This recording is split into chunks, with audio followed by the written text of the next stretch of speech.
राज्य में नारियों ने क्या संस्कार दिए। 4 पंक्तियां आपके बीच में रखता हूं कि बहू में बेटी नजर आए। ऐसा आता नहीं है कि बहू आए और सास और ससुर उसमें बेटी का दर्शन करें, ऐसा नहीं होता है। तब राम को सामने रखने की आवश्यकता है कि बहू में बेटी नजर आए, ननद भाभी पर इतराए। बहू में बेटी नजर आए, ननद भाभी पर इतराए। प्रीत में जहां रवानी है, स्वर्ग की यही निशानी है, राम की भव्य कहानी है। पति पर धूप पड़ी तो सीता छाया बनकर डोली। क्यों हमें राम राज्य को पाथे बनाने की आवश्यकता है कि पति पर धूप पड़ी तो सीता छाया बनकर डोली। चली कंटकों बीच किंतु उपमुख से कभी न बोली। रक्षणार्थ लक्ष्मण जी जागे, रक्षणार्थ लक्ष्मण जी जागे। वर्ष चतुर्दश वन में नहीं उर्मिला सोई रोई पति के भव्य भवन में। नहीं उर्मिला सोई रोई पति के भव्य भवन में। समर्पित रही स्वामी के प्रति, नरों की कभी नियत की गति। समर्पित रही स्वामी के प्रति, नरों की कभी नियत की गति। बनी वो त्याग भवानी है, स्वर्ग की यही निशानी है, राम की भव्य कहानी है। और क्यों हमें रामराज को सामने रख करके जीवन जीने की आवश्यकता है। मिला अवध का राज्य भरत ने खुद कर दिया तिरस्कृत। चरण पादुका के प्रभाव से नगर किया अनुशासित। भरत प्रिया मांडवी बनाए रही सुखों से दूरी। भरत प्रिया मांडवी बनाए रही सुखों से दूरी। बस उतना स्वीकार किया जो जीवन हेतु जरूरी। बस उतना स्वीकार किया जो जीवन हेतु जरूरी। भीड़ में रहकर एकाकी दिखाई मर्यादा झांकी। भीड़ में रहकर एकाकी दिखाई मर्यादा झांकी। जहां हर मानव दानी है, स्वर्ग की यही निशानी है, राम की भव्य कहानी है। त्याग और बलिदान परीक्षा में न शत्रुघ्न कमतर। क्या संस्कार निकलते हैं परिवार से कि त्याग और बलिदान परीक्षा में न शत्रुघ्न कमतर। मिली चुनौती जो भी सम्मुख किया सामना डटकर। पति को प्रियतम प्रियतम कहना, पति को प्रियतम प्रियतम कहना श्रुति ने छोड़ दिया था। बहिर्मुखी हो गए मनस को अंदर मोड़ दिया था। बहिर्मुखी हो गए मनस को अंदर मोड़ दिया था। जहाँ पर खेल न होता हो कभी मन महल न होता हो।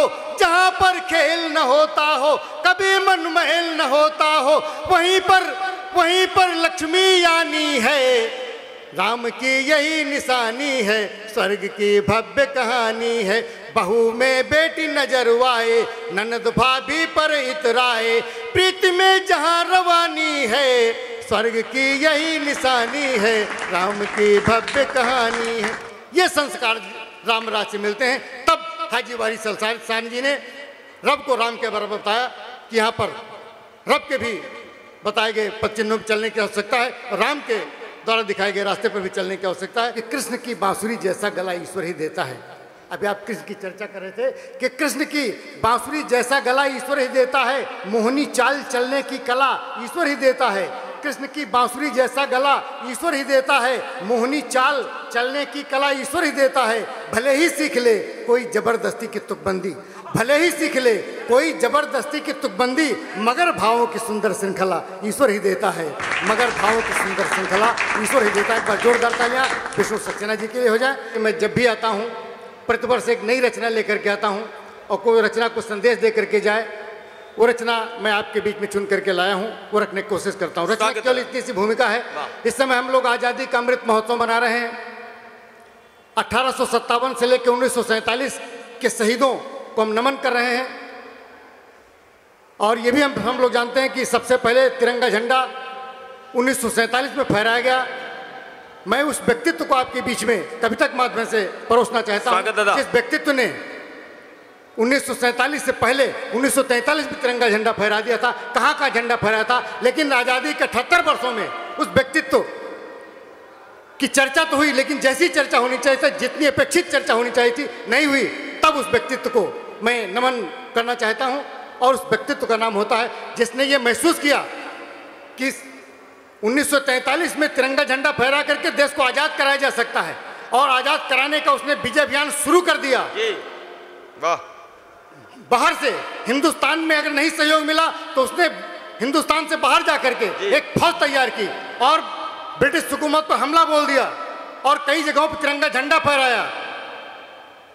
कहीं चूक हो गई, स्वागत है। अन्यथा दिल्ली में अगर तिरंगा झंडा फहर गया होता तो देश 47 नहीं 43 में आजाद हो गया होता। मैं उस व्यक्तित्व को प्रणाम करना चाहता हूं, और उस व्यक्तित्व का नाम हुआ करता है सुभाष चंद्र बोस। वाह, बहुत अच्छे। एक बार सुभाष चंद्र बोस के समान तालियां बजाइए, और आपको लगे कि सुभाष चंद्र बोस ने जो देशभक्ति का अभियान चलाया, जो देश की आज़ादी का अभियान चलाया, उस अभियान में जो भी उतना उन्होंने काम किया, आज़ादी के बाद जिस ढंग से उनका अभिनंदन किया जाना चाहिए था, शायद नहीं किया गया। एक प्रश्नवाचक बना करके, एक रहस्य बना करके उनको छोड़ दिया गया। तब अम्बरीश अंबर आप सबकी ओर से उनके सम्मान में एक रचना पड़ता है कि जिस योद्धा का मिला न जग में अब तक कोई सानी, जिस योद्धा का मिला न जग में अब तक कोई सानी, उस सुभाष ने स्वतंत्रता की पहली रची कहानी। बहुत अच्छे। उस सुभाष ने कैसे रची कहानी, उनकी क्या स्टाइल थी आज़ादी छीनने की। हिंसक जीवों के समक्ष जो बिनती काम न आती, हिंसक जीवों के समक्ष जो बिनती काम न आती, जहां सिर्फ भुजदंडों की सुनी व मानी जाती, हो सशक्त दुश्मन तो फिर संगीन लिया जाता है, हो सशक्त दुश्मन तो फिर संगीन लिया जाता है, राज विनय का विषय नहीं वो छीन लिया जाता है। और सत्य और पुरुषत्व का जब पूरा उपयोग किया था, और सत्य और पुरुषत्व का जब पूरा उपयोग किया था, उगते सूरज के देशों ने बड़ सहयोग दिया था, और ईंट का पत्थर से, और ईंट का पत्थर से देना जवाब स्वीकारा, और ईंट का पत्थर से देना जवाब स्वीकारा। विश्व युद्ध में रत अंग्लों पर हमला किया करारा, विश्व युद्ध में रत अंग्लों पर हमला किया करारा। दिए जय सेना जिसने आजाद हिंद चट्टानी, उस सुभाष ने स्वतंत्रता की पहली रची कहानी, उस सुभाष ने स्वतंत्रता की पहली रची कहानी। और किस हिम्मत के साथ, किस दिलेरी के साथ उन्होंने इस कहानी को आगे बढ़ाया। जैसे चारों के समूह में घुसता सिंह अकेला, तोड़ दिया करता बाधाओं तूफानों का रेला। म्यांमार कहाँ तिरंगा झंडा फहराया, म्यांमार इम्फाल कोहिमा पर कर दिया चढ़ाई, घेर चतुर्दिक से आंग्लों की जमकर क्या धुनाई, घेर चतुर्दिक से आंग्लों की जमकर क्या धुनाई। अब भारत आजाद हो रहा, अब भारत आजाद हो रहा, या उद्घोष सुनाया, बढ़ता हुआ विजय का संदन अंडमान तक आया, बढ़ता हुआ विजय का संदन अंडमान तक आया।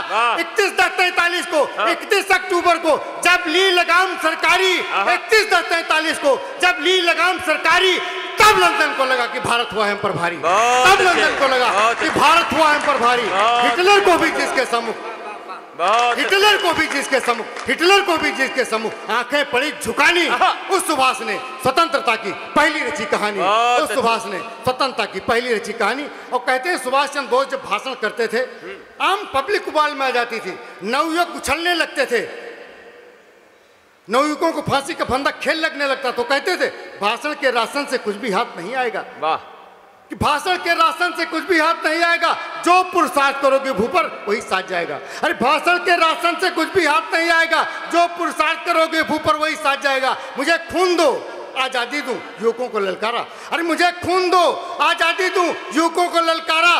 जन जन में जय हिंद गूंजता दिया उन्हीं का नारा, जन जन में जय हिंद गूंजता दिया उन्हीं का नारा। और सुभाष चंद्र बोस ने कहा कि उन्हें बता दो, अंग्रेज कहते थे हम इसलिए यहाँ शासन करें क्योंकि हिंदुस्तानियों में शासन करने की क्षमता नहीं है, इनके अंदर अक्ल नहीं है, इसलिए मैं शासन कर रहा हूँ। तब सुभाष चंद्र बोस ने कहा अरे उन्हें बता दो, उन्हें बता दो, जो हक मेरा उसे छीन लेंगे हम, उन्हें बता दो जो हक मेरा उसे छीन लेंगे हम, मारेंगे तो पत्थर से पानी निकाल देंगे हम, मारेंगे तो पत्थर से पानी निकाल देंगे हम। और उन्होंने कहा क्या मारेंगे तो पत्थर से पानी निकाल देंगे हम। अरे उन पर जड़ो तमाचा तुमको समझ रहे जो रद्दी, अरे उन पर जड़ो तमाचा तुमको समझ रहे जो रद्दी, अरे उन पर जड़ो तमाचा तुमको समझ रहे जो रद्दी। आगे बढ़ो जवानों छीनो अब दिल्ली की गद्दी, आगे बढ़ो जवानों छीनो अब दिल्ली की गद्दी, आगे बढ़ो जवानों छीनो अब दिल्ली की गद्दी। संघर्षों के नाम लिखा था, संघर्षों के नाम लिखा था, जिसने पूर्ण जवानी, उस सुभाष ने स्वतंत्रता की पहली रची कहानी, उस सुभाष ने स्वतंत्रता की पहली रची कहानी। और नेता शब्द हम चाहे जिसके साथ लगा दें, लेकिन आज भी सबसे सटीक, सबसे उपयुक्त अगर किसी के साथ बैठता है तो सुभाष चंद्र बोस के साथ ही बैठता है, नेताजी सुभाष चंद्र बोस। तब बनता है कि नैसर्गिक नेतृत्व बदन पर सैनिक बेस प्रखरता, स्वाभाविक नेतृत्व बटन पर सैनिक बेस प्रखरता, गांधीगिरी के शिखरों का जो एवरेस्ट शिखर था, बाय मदद को निकल पड़े तो ब्रिटिश चीज घबराया। अरे बाय मदद को निकल पड़े तो ब्रिटिश चीज घबराया, कैसे हटे मार से कंटक निम्नलिखित पर आया। और तभी एकादश देशों ने, और तभी एकादश देशों ने तब बढ़कर किया समर्थन। विजय केतु ने पोर्ट ब्लेयर में, विजय केतु ने पोर्ट ब्लेयर में क्या गगन का चुम्बन। आजादी के दीवाने, आजादी के दीवाने जब लौ सर्दिश अड़ जाते तो दीवारें का बड़े बड़े पर्वत भी सिर झुकाते, तो दीवारें का बड़े बड़े पर्वत भी सिर झुकाते। उमड़ घुमड़ कर बंग सिंधु का ज्वार हुआ तूफानी, तब सुभाष ने स्वतंत्रता की पहली रची कहानी, तब सुभाष ने स्वतंत्रता की पहली रची कहानी। और रचना का अंतिम मद आपके बीच में रखता हूं, क्या उन्होंने त्याग किया। आज हमारी आपकी लॉटरी मिल जाए, कहीं से 4-6 करोड़ पानी की व्यवस्था हो जाए और 10-5 रुपए उसमें दान कर दें, ये दान नहीं। उनका क्या कितना बड़ा बलिदान था कि जलियांवाला बाग कांड का कैसा असर हुआ था। ऐसी उन्होंने परीक्षा पास कर ली थी जिसमें पैसे के बारे में कितना मिलेगा आप अंदाज नहीं लगा सकते। ये उनका त्याग बलिदान देखिएगा कि जलियांवाला बाग कांड का कैसा असर हुआ था। अरे जलियांवाला बाग कांड का ऐसा असर हुआ था, सम्मुख आई डीएम कुर्सी फिर भी नहीं छुआ था, सम्मुख आई डीएम कुर्सी फिर भी नहीं छुआ था। जैसे कोई तारा टूटे और कहीं खो जाए, वाह। उनको एक प्रश्नवाचक चिन्ह बना करके छोड़ दिया गया। और जैसे कोई तारा टूटे और कहीं खो जाए, सारी दुनिया रहे ढूंढती लेकिन ढूंढ न पाए। आज भी हम सुभाष चंद्र बोस के बारे में असली जानकारी नहीं प्राप्त कर पाए। तब कहता हूं कि जैसे कोई तारा टूटे और कहीं खो जाए, सारी दुनिया रहे ढूंढती लेकिन ढूंढ न पाए। और सबसे पहले फहराया, अगली पंक्ति में एक निवेदन करना चाहता हूं और लगे कि आजादी के 78 वर्ष बाद अम्बरीश अम्बर के द्वारा उठाया गया ये निवेदन, अम्बरीश अम्बर के द्वारा उठाई गई समस्या, ये जुनून है, ये मंचों की जिम्मेदारी बनती है। हम लोग जिस उस समस्या को उठाएं जिसका समाधान नजदीक न दिखाई देता हो। और कवियों ने जिन जिन समस्याओं को उठाया उसका समाधान सामने आया। और मैं इस रचना को हिंदुस्तान के मंचों पर 2 साल 3 साल से गा रहा हूँ और जिसका समाधान अब सामने आ रहा है, आपके बीच में रखता हूँ। लेकिन अब जो समस्या रखने जा रहा हूँ इसका समाधान अभी नहीं दिख रहा है। वो समाधान जनता की अदालत में समर्थन मिले तो उसका समाधान जल्दी निकले। कि सबसे पहले फहराया जिसने उन्मुक्त तिरंगा, और सबसे पहले फहराया जिसने उन्मुक्त तिरंगा, और सबसे पहले फहराया जिसने उन्मुक्त तिरंगा।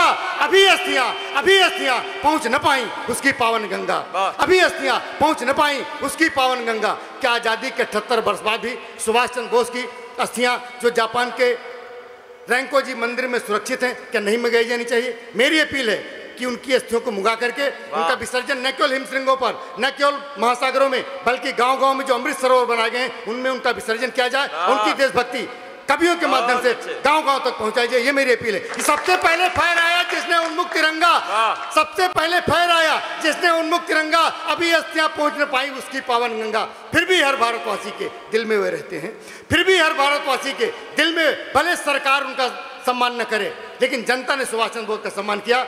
सबसे पहले फहराया जिसने उन्मुक्त तिरंगा, अरे अभी अस्थियां पहुंच न पाई उसकी पावन गंगा। फिर भी हर भारतवासी के दिल में वे रहते हैं। जय भारत, जय हिंद उन्हें हम शीश झुका कहते हैं। अंकित है हर मानस पर जिसकी अमिट निशानी। उस सुभाष ने स्वतंत्रता की पहली रची कहानी, उस सुभाष ने स्वतंत्रता की पहली रची कहानी। और 78 वर्ष बाद अम्बरीश अम्बर जैसे लोगों ने इस समस्या को उठाया, इसका समाधान भी सामने आया। जहां जहां उन्होंने तिरंगा झंडा फहराया था सरकार ने उनके नाम बदल दिए। कहीं सुभाष चंद्र बोस का नाम रखा, कहीं विजयनगर रखा। इस तरह से अंडमान निकोबार द्वीप समूह का नाम बदला गया, पोर्ट ब्लेयर का नाम बदला गया। ये होना बहुत पहले होना चाहिए था, अब किया जा रहा है। बहुत बहुत धन्यवाद। जय हिंद, जय भारत। जोरदार तालियां आदरणीय अम्बरीश अम्बर जी के लिए बजाइए।